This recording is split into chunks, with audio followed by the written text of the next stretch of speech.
Office. இது வந்து என்னென்னா சென்ட்ரல் கவர்மெண்ட்டு உதவியுடன் இயங்கக்கூடிய ஒரு ஆஃபீஸ். சரிங்களா? நம்ம திருவண்ணாமலையில் கீழ்நெல்லியில் இருக்கும் ஒரு ஆஃபீஸு. எத்தனை பேர் போயிருக்கீங்க? நிறைய பேர் பெரும்பாலும் போயிருக்கீங்க இல்லையா? ஸோ அந்த நம்ம திருவண்ணாமலை மாவட்டத்துக்கு கீழ்நெல்லி, அரியலூர் மாவட்டத்துக்கு இங்கே இருக்கக்கூடிய இடம் இது சோழமாதேவி அப்படின்னு சொல்லக்கூடிய ஒரு இடத்துல இருக்குது. இதை எதுக்காக ஆரம்பிச்சிருக்காங்க அப்படின்னு கேட்டிங்கன்னா, விவசாயிகளுக்கு வேளாண் சார்ந்த பயிர்கள், அதுக்கப்புறம் கால்நடை, இது மூணுத்துக்கும் இலவசமாகவோ இல்லை பயிற்சி கட்டணமாகவோ ஆலோசனையும் பயிற்சியும் தரத்துக்காக இருக்கக்கூடிய ஒரு ஆஃபீஸ். சரிங்களா? முழுக்க பயிற்சியும் ஆலோசனை மட்டும்தான் தருவாங்க. எதுக்காக தராங்க அப்படின்னு கேட்டிங்கன்னா, மத்திய அரசும் மாநில அரசும் நிறைய திட்டங்களை வந்து விவசாயிகள்கிட்ட கொடுக்குறாங்க. இப்போ உதாரணத்துக்கு ஒரு உளுந்து சாகுபடி செய்யுங்க, இல்லை ஒரு கடலை போடுங்க, நெல் போடுங்க அப்படின்னு சொல்லிட்டு மானியத்தில் வந்து நம்மளுக்கு நிறைய பொருட்கள் தராங்க. ஸோ அந்த பொருள் எல்லாம் மானியத்தில் கொடுக்கறத நீங்கள் முழுமையாக எப்படி செயல்படுத்துறது, அதை எப்படி நம்ம வந்து நல்ல ஒரு செயல்படுத்தி நல்ல ஒரு மகசூல் எடுக்கிறது, செலவினங்களை எப்படி குறைக்கிறது. ஏன்னா விவசாயத்தில் வந்து செலவை கம்மி பண்ணாதான் விளைச்சலும் வருமானமும் அதிகம் எடுக்க முடியும். ஸோ அதை நம்ம எப்படி செய்யறதுன்ற விஷயங்களை உங்களுக்கு செயல் விளக்கம் செஞ்சு காட்டுறதுக்காக தான் இந்த ஆஃபீஸ் இருக்குது முழுக்க. சரிங்களா? ஸோ அதில் ஒரு பகுதி வந்து என்னென்னா, ஒவ்வொரு ஆஃபீஸுக்கும் ஒரு 50 ஏக்கர் நிலம் கொடுத்துருப்பாங்க. அந்த 50 ஏக்கர் நிலத்தில் அந்த மாவட்டத்துக்குரிய வேளாண் தொழில்நுட்பங்களை வந்து செயல் விளக்கம் பண்ணி வர்ற விவசாயிகளுக்கு அறிமுகப்படுத்தணும். சரிங்களா? புதுசாக நிறைய விஷயங்கள் கண்டுபிடிப்பாங்க, வேளாண் வல்லுநர்கள் கண்டுபிடிப்பாங்க. ஸோ அது வந்து என்னென்னா, விவசாயிகளுக்கு ஒரு 10 ரூபா செலவை குறைக்கிறதுக்காக இருக்கும். ஸோ அந்த 10 ரூபா செலவு குறைக்கிறது வந்து பார்த்தீங்கன்னா, உதாரணத்துக்கு ஒரு இணக்கவரிச்சி பொறின்னு ஒன்று இருக்குது, நான் உள்ளே காட்டுறேன். அந்த இணக்கவரிச்சி பொறின்றது வந்து பார்த்தீங்கன்னா, ஏக்கருக்கு 5 இடத்துல வச்சா போதும். ஒரு செட்டோட விலை 50 ரூபா தான். 250 ரூபா நீங்கள் வச்சிங்க அப்படின்னா, 250 ரூபா செலவு பண்ணி ஒரு 10 இடத்துல வச்சிங்க அப்படின்னா, நம்ம 3000 ரூபாய்க்கு மருந்தடிக்க வேண்டிய செலவை கம்மி பண்ணும். சரிங்களா? ஸோ இது வந்து இயற்கை முறையிலே பண்ணோம். பூச்சி மருந்து, நோய் மருந்து எதுவுமே அடிக்க தேவையில்லை. வெளியிருந்து வரக்கூடிய பூச்சிகளை எளிமையாக கட்டுப்படுத்தலாம். அதனால் நம்ம செலவும் கம்மியாகுது, சுற்றுச்சூழலும் பாதுகாப்பாக இருக்கும். அதில் விளையக்கூடிய பொருளையும் வந்து நச்சு ரொம்ப கம்மியாக இருக்கும். சரிங்களா? ஸோ இந்த மாதிரியான விஷயங்களை செயல் விளக்கம் பண்ணுறதுக்காக ஒவ்வொரு விஷயத்துலையும் எப்படி நம்ம செலவை குறைக்கிறது அப்படின்ற விஷயங்களை சொல்லித்தரத்துக்காக 50 ஏக்கர் நிலப்பரப்பில் செயல் விளக்கங்கள், அந்தந்த மாவட்டத்துக்கு ஏற்ற பயிர்களை நீங்கள் பயிரிட்டு அதை எப்படி செலவை கம்மி பண்ணி செய்யறது அப்படின்ற விஷயங்களை சொல்லித்தரத்துக்காக கொடுத்துருக்காங்க.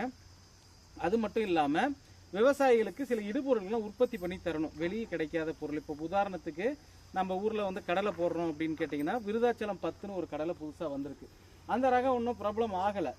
அந்த ரகத்தை நம்ம என்ன பண்ணணும்னா, நம்ம பண்ணையில் உற்பத்தி பண்ணி ஒரு 10 விவசாயி கொடுத்ததுல ஒரு 100 விவசாயிக்கு கொடுக்கணும். ஸோ அந்த விவசாயிகளை வந்து விதை உற்பத்தியாளராக மாற்றி அவங்க அந்த 100 விவசாயிக்கிட்ட இருந்து இன்னும் ஒரு 1000 விவசாயிகளுக்கு அந்த தரமான விதையை நம்ம கொண்டு போய் கொடுக்கணும். ஸோ அந்த தரமான விதையை உற்பத்தி பண்ணுறதுக்கான நிலமாகவும் இதை யூஸ் பண்ணிக்கிட்டு விதையை உற்பத்தி பண்ணணும். அதே மாதிரி கன்றுகளை உற்பத்தி பண்ணணும். கன்றுகள்லாம் இப்போ கொய்யா கன்று, மாங்கன்று, எலுமிச்சை கன்று, அந்த மாதிரி கன்றுகள்லாம் வெளியே கிடைக்காது.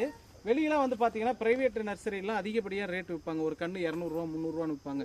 தென்னங்கன்னெல்லாம் 500 ரூபாய்க்கு கம்மி இல்லாமல் ப்ரைவேட் நர்சரியில் வாங்க முடியும். அது ஒரிஜினல் இல்லை. சரி, அந்த மாதிரி இல்லாமல் ஒரிஜினலான இருக்கக்கூடிய ரகங்களை நல்ல ஒரு கவர்மெண்ட் ஃபார்மில் வாங்கி அதை வந்து இங்கே உற்பத்தி பண்ணி மக்களுக்கு வந்து குறைந்த ரேட்டில் நம்ம கொடுக்கணும். விவசாயிகளுக்கு தரமான பொருள் கொடுக்கறது இன்னொரு நோக்கம். ஸோ அதுக்காக தான் இந்த பண்ணை இருக்குது.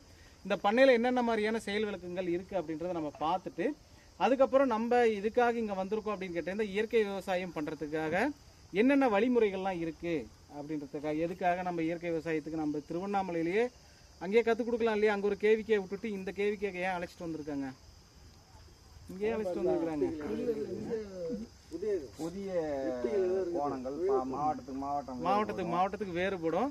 புதுசாக ஒரு அணுகுமுறை இருக்கும். ஸோ இங்கே இந்த ஊர் நம்ம ஊரில் செய்யறதையே நம்ம பார்த்துட்டு இருக்கிறத விட வெளி மாவட்டத்தில் எப்படி செய்கிறாங்கன்னு பார்க்கும்போது உங்களுக்கு ஒரு விசாலமான ஒரு பார்வை வரும்.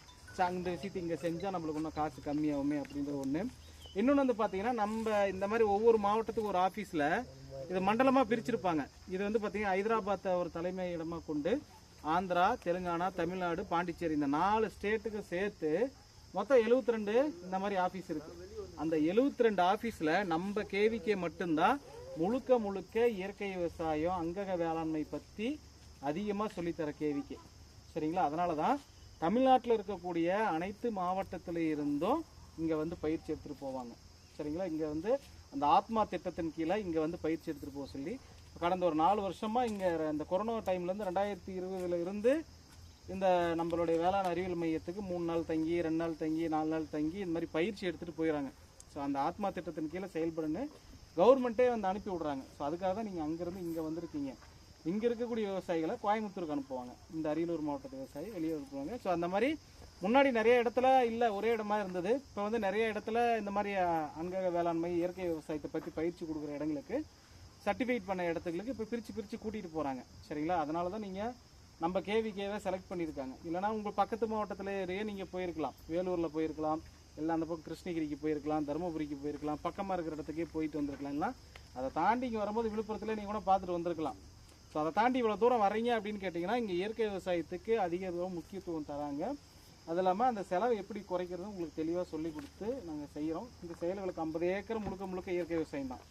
ஸோ அதை எப்படி செய்கிறாங்க அப்படின்றத நம்ம பார்த்துட்டு போகலாம். சரிங்களா? ஃபஸ்ட்டு வந்து